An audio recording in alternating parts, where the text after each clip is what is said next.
T-Bone. Good morning, ladies and gentlemen. It is your favorite Dark Sorcerer here.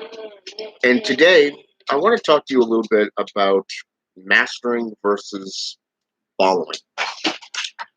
On social media these days, you got a lot of people just doing videos. Talking about this, that, and whatever. And it's become more of a discussion rather than actual showing what you're mastering. Okay. For example, on Facebook, for example, there are a number of people, and I do apologize for the background noise. My son is playing with his Matchbox cars and his little track, so I do apologize for that. So, as I was saying, on social media, you get a lot of different people just talking and asking questions, but nobody's really putting forth the knowledge. Nobody. And if they do, it's very slim to none, especially these days.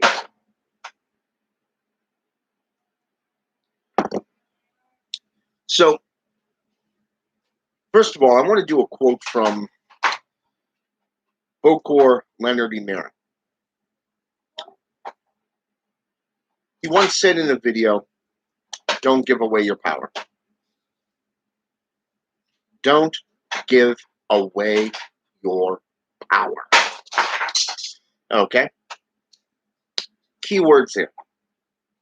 So when we look at the Witch's Creed, the very first thing that we see is to know. Okay? To know. Basically meaning know thyself. And this is the version that most Wiccans and pagans go by. Know thyself. Okay? Anybody can know thyself. Okay? But to know the practices, to know the history, to know the works, the tools, the methodologies, not just mythological, mysticism, the various different traditions. That's a whole nother thing. That's just a whole nother thing. To know, to dare is the number 2. Dare. Meaning that you got to dare to go forth. Dare to actually delve into the works. Delve into the traditions. This means you got to step up or step down. Okay? You either do or you don't. There is no in between. Okay? No in between. To know, to dare, and then to will. Okay? To will means you will yourself to go forth. You apply your gnosis, your own tactics. This means you get into the traditions. It is your will that defines where your sorcery and your magic goes. Okay? When you do any spell, it is your will that is behind it. Okay? It's not just your intent, it is your will. Okay? So by the time we get to keep silent, which is the 4th thing within the Witch's Creed, the Witch's Oath, and the Witch's Pyramid, we see, yeah, I see her, buddy. I know. You play with your toys? That's okay. So by the time we get to keep secret, this is something that everybody tends to do. So how is there supposed to be a next generation of practitioners? I look back over the last 10 years. When I first came onto social media, there was a lot of people, quite a few people that just had a lot of knowledge. They knew what they were talking about, and they've just disappeared over time. Raymond Buckland used to be on social media before he died.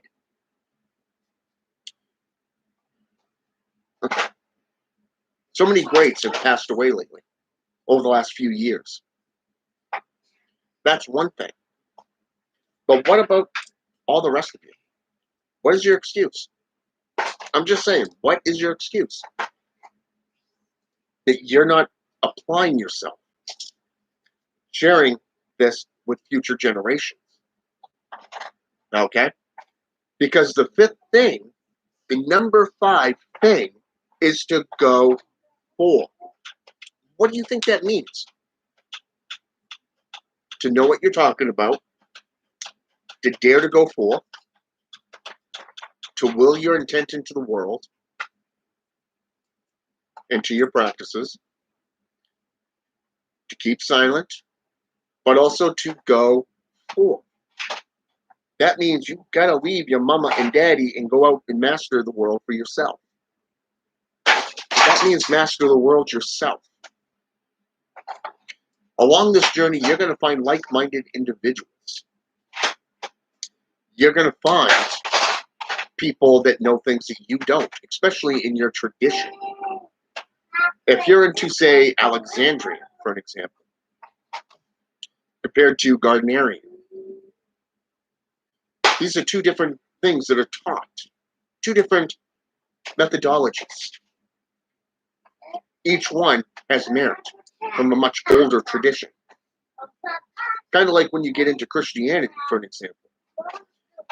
Most of what they have, they've stolen from much older doctrine. But how would you know that if you didn't get into them? As an example, there's a woman that I'm friends with on social media, claims to be a pagan, a Wiccan. But she doesn't know what she's talking about when it comes to herbalism. Why?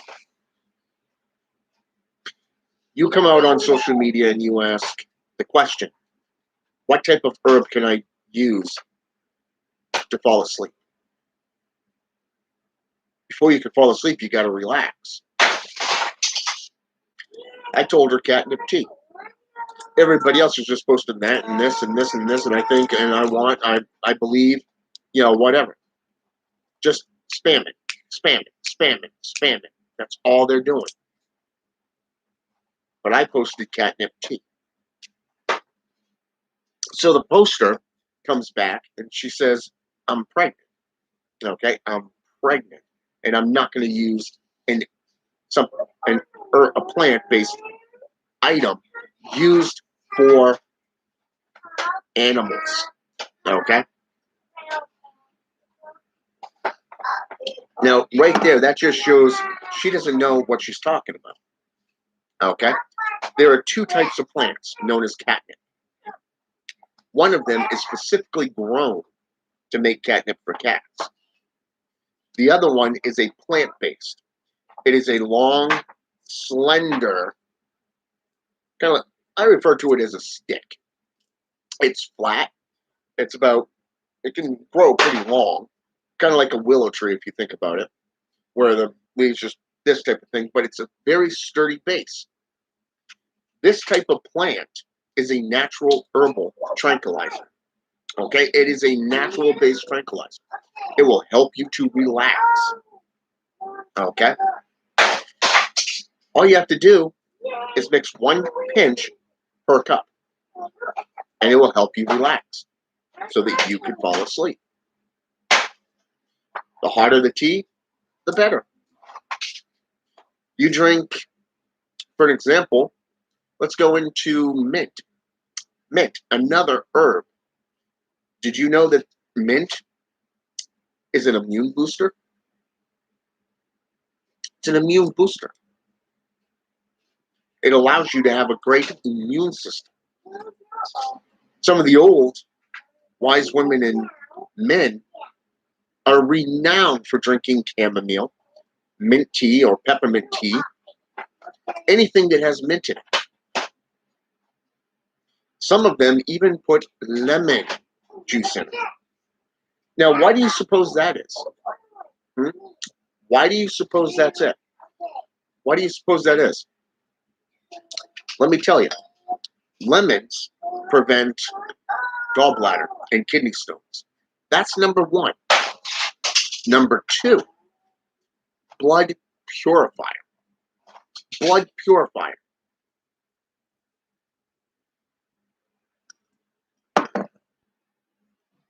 Now, don't you find that interesting? So why are more people not talking about herbalism?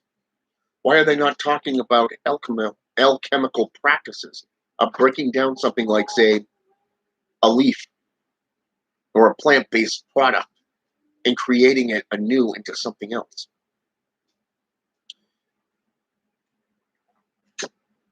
When we're talking metals, mercury is the number one thing. Okay? Mercury is the softest metal around, but it also sets the stage for all other metals. How would you know this if you didn't actually do your research and put it forth? If somebody like me didn't put it forth? Think about that for just a moment. You got people asking and inquiring, what can I use for this? What can I use for that? But nobody, about 95% of everybody who comments on these posts have nothing good to say. They're just a waste of space. In my opinion, most of the community is this way, which is why I don't associate much on social media. If I do get on, it is to post my own stuff. Sometimes I'll even share other people's stuff. Why? Because I find them educational. I find them knowledgeable, full of intent that literally backs up what they're preaching. To know, to will, to dare. Okay? You know, last night I was watching a video by, well, 3 individuals that were on the same video. I've been waiting about a week or two just for this one video. Number 1, my elder was on there. Number 2, a couple other people that I do follow on social media because their stuff is magnificent. Backed up, both scientific, ritualistic, and mysticism. Well-versed and knowledgeable individuals. These are the types I surround myself with. Those who are mastering what they're preaching. Okay? This is very evident. Why? Because they're putting forth not only the time, committing themselves, dedicating themselves, and working through repetition, but they're also putting forth the results. They're sharing with you the knowledge and the wisdom behind this. Okay? For an example, let's take a traditional, not a traditional, he's a theistic and spiritual Satanist. Okay? He's written at least 10 books that I know of in a journal, but he has his own podcast, and he does this, I think, every Thursday, if I remember correctly. It's been a couple of weeks since I've actually watched his stuff. Been kind of busy. But his books come from his own experiences and his own formula when approaching Satanism, either in ritual, the preparatory of the mind from the outer temple or the outer sanctum to how it goes into the inner sanctum. Okay? More so. I'm pretty sure the monster truck is supposed to go inside there, buddy. It's supposed to go inside the track, not on the outside. So yeah, when you look at this, he's literally putting forth a grimoire in multiple books, broken down for you. One of the best books that I read was a book called the Book of the Divine Black Flame of Satan, and it was by Vokokalakis Oriax. Unfortunately, this brother passed away, but the knowledge that he left behind was very thought provocative. In a sense, it kind of reminded me of D.H. Thorne, but an older version, if you think about it. But Well, people staying under here. I know, buddy. Can you go play? Daddy's doing a video. Here, here's T-Bone. You're welcome, buddy. Oh, no, no, no, not by the throat. Just like that. There you go, buddy. Good boy. So, anyways, he approached Satanism by a vampiric practice. And it was interesting because of the fact that you look at Michelle Belanger, wrote a book called Psychic Vampires, or the Vampire Codex, I should say. You got the Psychic Vampires that are out there that Anton Szandor LaVey, preached on. And then you got the Vampiric Sanguine put forth by Father Sebastian, the Vampire Bible from the Church of the Vampire. Okay, very, very good stuff. But when you look at blood sorcery and you look at all this other things, you see the much older practices that go back hundreds of thousands of years. This is stuff that's nothing new, but it's stuff that's being put forth. And I'm going to use Anton Szandor LaVey's words on this one. It's wrapped up in a pretty new bow. That's what Anton referred to it as. Why should I go out and buy something that I already have from 40 years ago? You see my point? But when it comes to actually putting your knowledge forth, most people will not do that. I can't tell you how many people just on my Facebook account, and I've got like, what is that, 12 to 1,500 people? That's 1,500 people, give or take. Just following me on social media. Do you know how many I actually engage with? Maybe a dozen out of all those people. And most of these individuals, they don't even commune with me. A friend of mine states that they're intimidated. They're scared because they don't know what's going to go down. If you let fear stop you from doing the work, how are you going to succeed? You got so many people out there belittling, putting you down.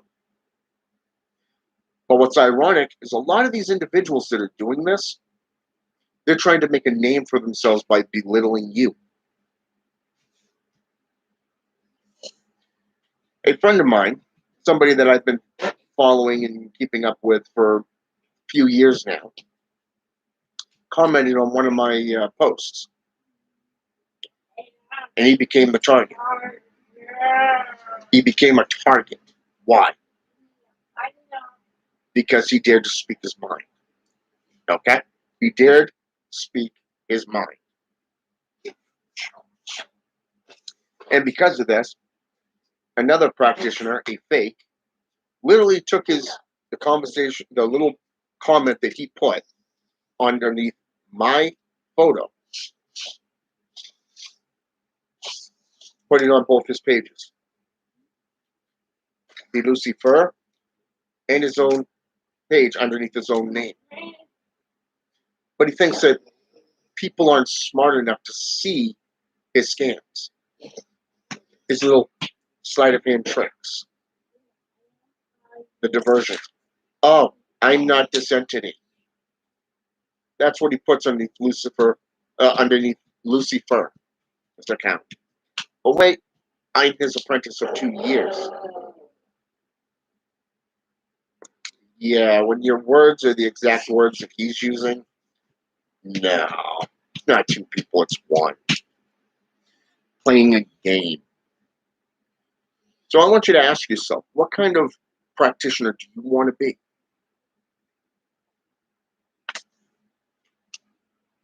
Do you want to be one of those practitioners that are constantly putting out good works?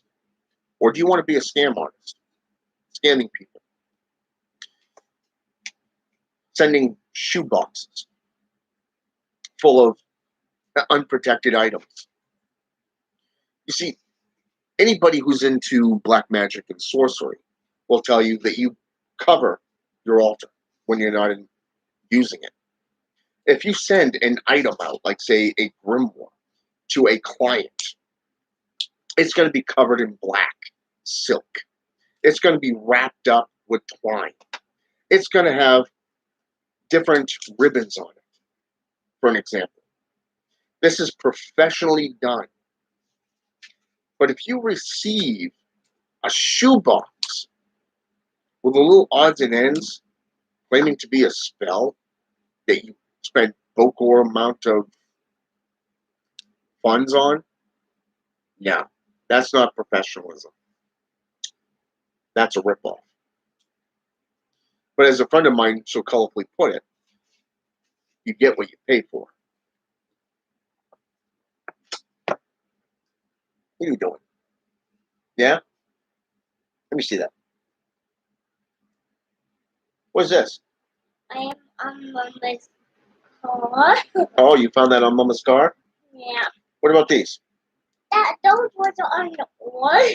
Yeah? When those in pizza. Aren't you supposed to be wearing those? Huh? No? Nah. Now you look like a mechanic. So, anyways,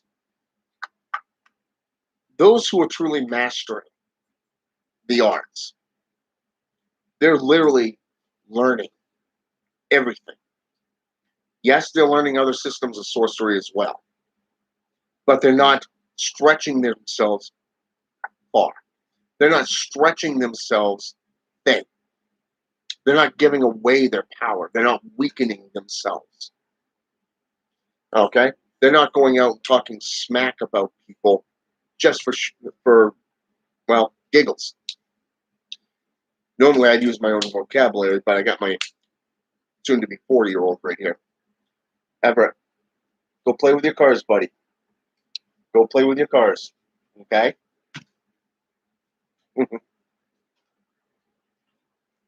So, I have to watch what I say because at this age, he's like a sponge.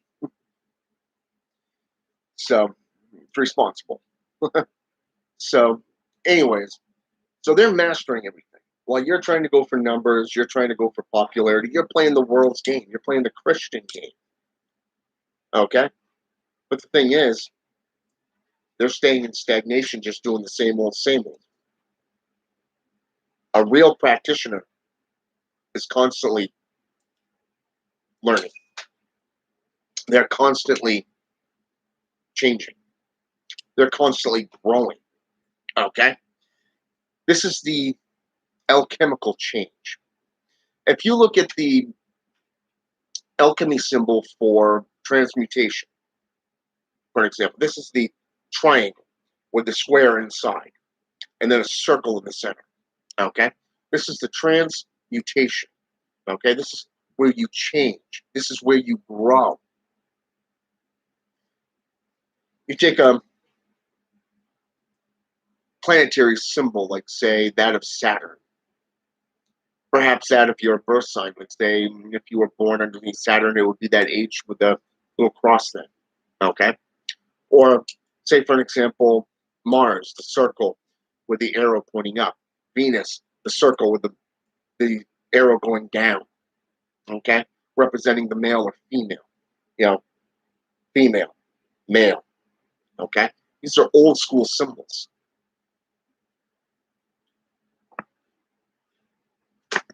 But when you get into this stuff, you're going to learn this stuff because you're going to be mastering it. You're not going to be out in the world plastering everything because not everything the world needs to know about. Especially since most of the world is not ready for the level of knowledge that you're going to be learning, that you're going to be putting to your own life. When I started listening to the spirits, letting them guide me, my life went magnificent. But as soon as you stop listening and you think you know it all, they're going to knock you down a peg. They're going to knock you down to the point where you have Nothing. Ed Morrow, for an example. Prime example there.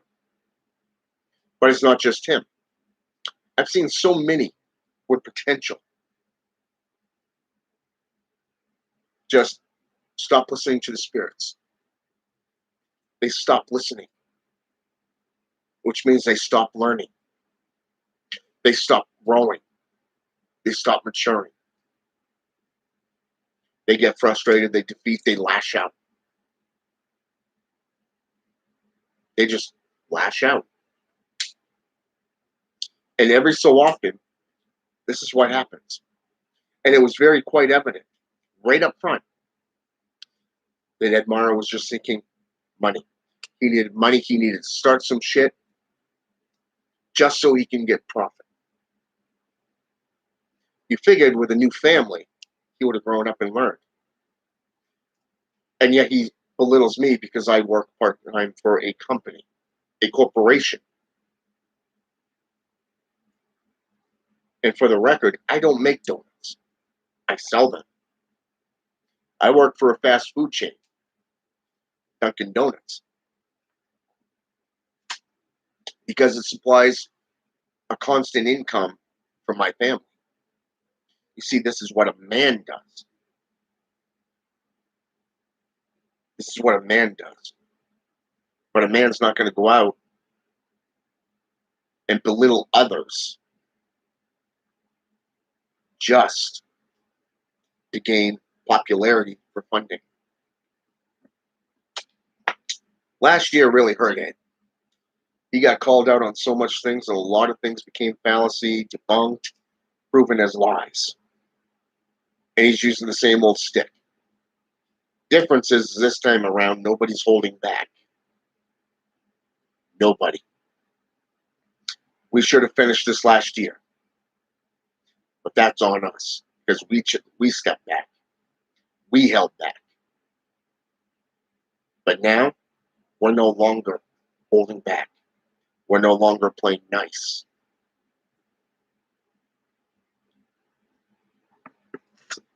So the alchemical change is when you realize certain things need to change. This is recognition. Then you adapt to it. If you think about it, voodoo has changed quite a number of times over the years. Voodoo, from the time it was in Africa to the time it got to the Caribbean, each tradition is different. Different names, different titles, different outlooks.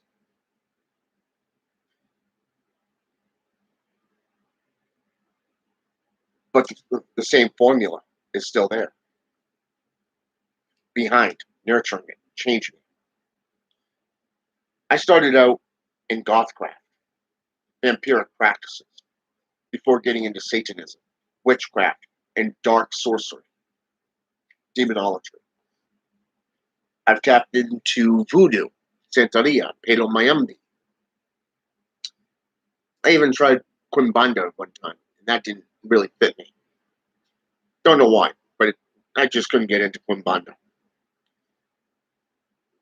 Again, you have to be called for that, I guess. From what, yeah, the spirits have to call you into that type of stuff. But my point is that when you get into the arts, you're going to constantly grow. The day you stop growing, the day you stop learning, that's when you stop becoming a practitioner. So if you want to be a part of the herd conformity and just going with social media and playing the same old, that's on you. You're just following the community. You're following the herd. My advice, be that one fish and go against the current. Dare to step out and learn. Dare to delve into alchemy.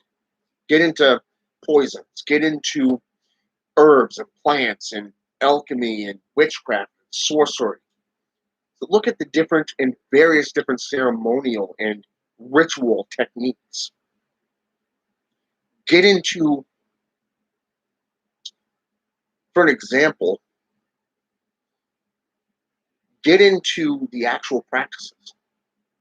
Over the last 2 years, I've been gradually getting away from Satanism and getting more and more into necromancy. And necromancy literally led me all the way up into Slavic witchcraft and right down into the African Caribbean traditions. Yet again, it was like a big full circle because all I did was I listened to the spirits. I worked with them. I let them guide me. And over the last 2 to 3 years, I look back just at my journey, just over the last 3 years alone. And my mind is blown at how much changes have occurred. 99.9% of the enemies I had back then, gone. 99.9% of all the trauma, gone. Because I asked and I petitioned the spirits, if it is not for me or mine, I don't want it. The first thing that happened was my boss had a heart attack, a triple bypass. And since then, I have watched so many people that stood against me just vanish. They got up, they quit, and they just left. And that was around the time that I started studying the Mazagerai. Now, I'm not going to get into the workings there, but all you need to know is that in one of the towers, this one being has this ability to transform your life, to show you where you're lagging, but also to where you're benefiting from. Strips away all the lies, all the deceits, all the all the false propagandas, and just makes you a better version of yourself.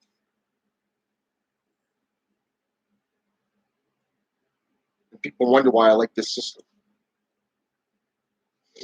This system has taught me so much.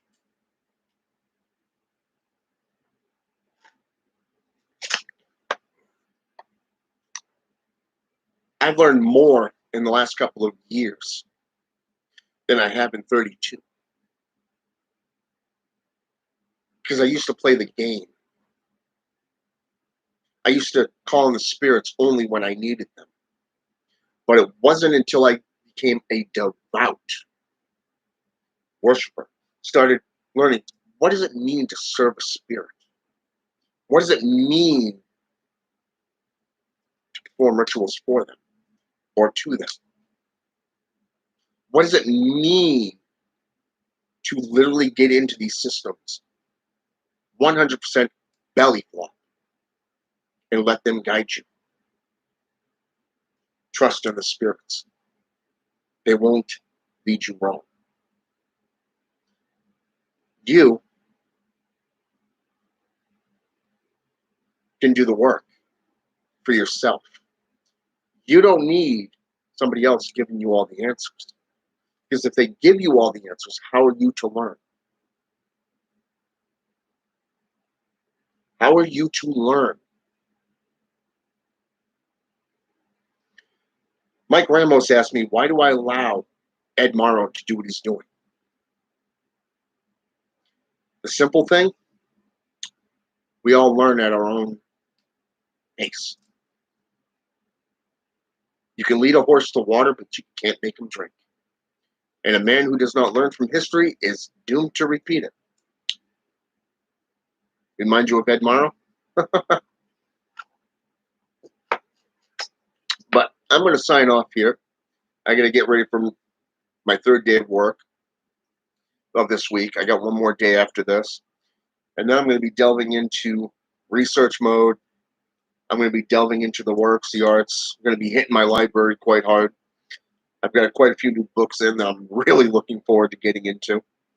One of them is a book that Edgar Cavall sent me. And it also has my third essay in it.